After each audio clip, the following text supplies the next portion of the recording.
नमस्कार दोस्तों, मेरा नाम कुमार गौरव है और आपके अपने चैनल अल्फा मैराथन क्लासेस में आप लोगों का स्वागत है। तो चलिए आज का लेक्चर हम लोग शुरू करते हैं। सबसे पहले हम लोग क्वेश्चन को समझते हैं, फिर इसका सॉल्यूशन देखेंगे। देखिए क्वेश्चन में क्या दिया गया है, ए नंबर व्हेन डिवाइडेड बाय 143। कोई नंबर है जो हम लोग को पता नहीं, तो उस नंबर को जब डिवाइड किया जाता है किससे, 143 से, तो लीव्स रिमाइंडर 31। तो उस केस में रिमाइंडर कितना बचता है, 31 बचता है। तो क्वेश्चन आप समझ रहे होंगे कि कोई नंबर है जो हम लोग को पता नहीं, उस नंबर को जब 143 से डिवाइड किया जाता है तो रिमाइंडर कितना बच रहा है, 31 बच रहा है। उसके बाद क्या बोला जा रहा है, what will be the remainder when the same number is divided by 13। मतलब सेम नंबर के बारे में बात कर रहा है, मतलब जो नंबर हम लोग को पता नहीं उसी नंबर के बारे में बात कर रहा है। अगर उसी नंबर को हम लोग क्या करते हैं, 13 से डिवाइड करते हैं तो रिमाइंडर कितना बचेगा। ठीक है, तो क्वेश्चन आप समझ गए होंगे। तो इस क्वेश्चन को हम लोग पहले बेसिक से बनाएंगे और फिर ट्रिक का यूज करके बनाएंगे। ठीक है, तो देखिए सबसे पहले हम लोग क्या करना है, सबसे पहले इसको हम लोग बेसिक से बनाते हैं। ठीक है, यहां पे हम लोग क्या है, एक नंबर है और ये नंबर क्या है, ये नंबर हम लोग को पता नहीं, तो नंबर को हम लोग क्या मान लेते हैं, नंबर को मान लेते हैं x। और ये जब x को किससे डिवाइड किया जा रहा है, 143 से डिवाइड किया जा रहा है, तो रिमाइंडर कितना बच रहा है, रिमाइंडर बच रहा है 31। तो x को क्या किया जा रहा है, नंबर को डिवाइड किया जा रहा है, तो जिसको डिवाइड किया जाता है वो क्या हो गया, डिवाइडेंड। तो ये आपका डिवाइडेंड हो गया x। जिससे डिवाइड किया जाता है वो क्या होता है, डिविजर। तो 143 से डिवाइड किया जा रहा है तो ये आपका डिविजर हो गया। और बस कितना रहा है, 31, तो ये आपका रिमाइंडर हो गया। ठीक है, तो आपको ये पता होगा यूक्लिड डिवीजन लेमा क्या बोलता है, dividend equal to divisor into quotient plus remainder. तो ये आपको पता होगा कि डिवाइडेंड इक्वल टू क्या होता है, divisor into quotient plus remainder. अब देखिए तो डिवाइडेंड क्या है, x को डिवाइड किया जा रहा है, डिविजर क्या है 143, कोसेंट हम लोग को पता नहीं, अननोन है, और रिमाइंडर कितना दिया हुआ, रिमाइंडर है आपका 31।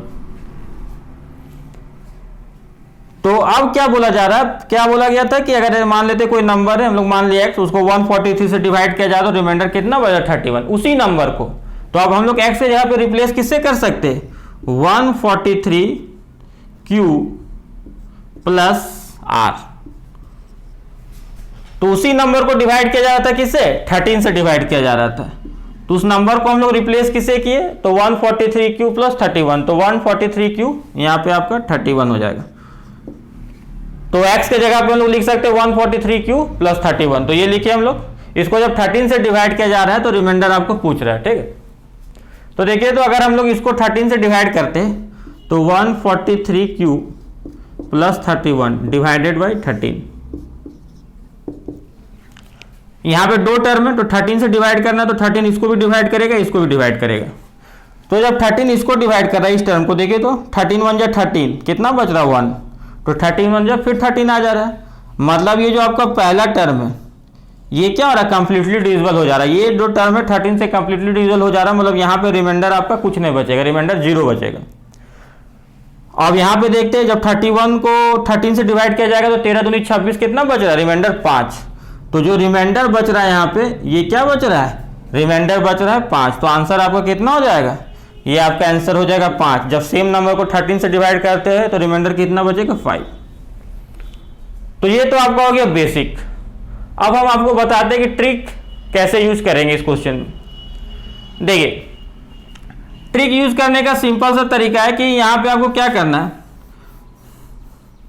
क्वेश्चन तो आप समझ गए थे कि एक नंबर दिया गया था, पता नहीं, मान लिया x, उसको 143 से डिवाइड किया जा रहा था। इसी फॉर्मेट में आपको लिख लेना, डिवाइडेंड डिविजर रिमाइंडर। तो एक नंबर जो पता नहीं था, मान लिया x, 143 से डिवाइड किया जा रहा था, रिमाइंडर कितना बचा था, 31। उसी नंबर को बोला था 13 से डिवाइड करने के बाद रिमाइंडर कितना बचेगा। ठीक है, आपको ऑब्जर्व क्या करना है, ऑब्जर्व करना है जैसे कि एक ही नंबर को दो अलग अलग डिविजन से डिवाइड किया जा रहा था, दो अलग अलग नंबर से डिवाइड किया जा रहा था। ठीक है, एक केस में रिमाइंडर दे दिया था और एक केस में रिमाइंडर आपको निकालना है। तो जब इस टाइप का क्वेश्चन रहे तो आपको देखना है, डिवीजर को ऑब्जर्व करना है। अगर पहला डिवीजर दूसरा डिवीजर से कंप्लीटली डिविजिबल हो जाए, देखिए 143 13 से कंप्लीटली डिविजिबल है, 13 एका 13 बचा 1, 13 एका 13। तो जब एक नंबर को दो अलग अलग डिवीजर से डिवाइड किया जाए और पहला डिवीजर दूसरा डिवीजर से कंप्लीटली डिविजिबल हो जाए और आपको रिमाइंडर निकालना दूसरा केस में, तो कुछ करना नहीं आपको, पहला रिमाइंडर को, पहला केस में जो रिमाइंडर आया उसको दूसरा केस का डिवीजर से आपको क्या करना, डिवाइड। तो देखिए 31 को 13 से डिवाइड किया, 13 दूनी 26, कितना बच गया रिमाइंडर 5। तो बेसिक से भी बनाए थे, आंसर हम लोग का 5 आया था। ट्री का यूज करके भी आप बना सकते हैं, तो आंसर आपका कितना आएगा 5। ठीक है, तो आई होप आप लोग को वीडियो अच्छा लगा होगा। Thanks for watching the video. अब हम लोग मिलते हैं नेक्स्ट लेक्चर में, तब तक आप लोग अपना ख्याल रखिएगा।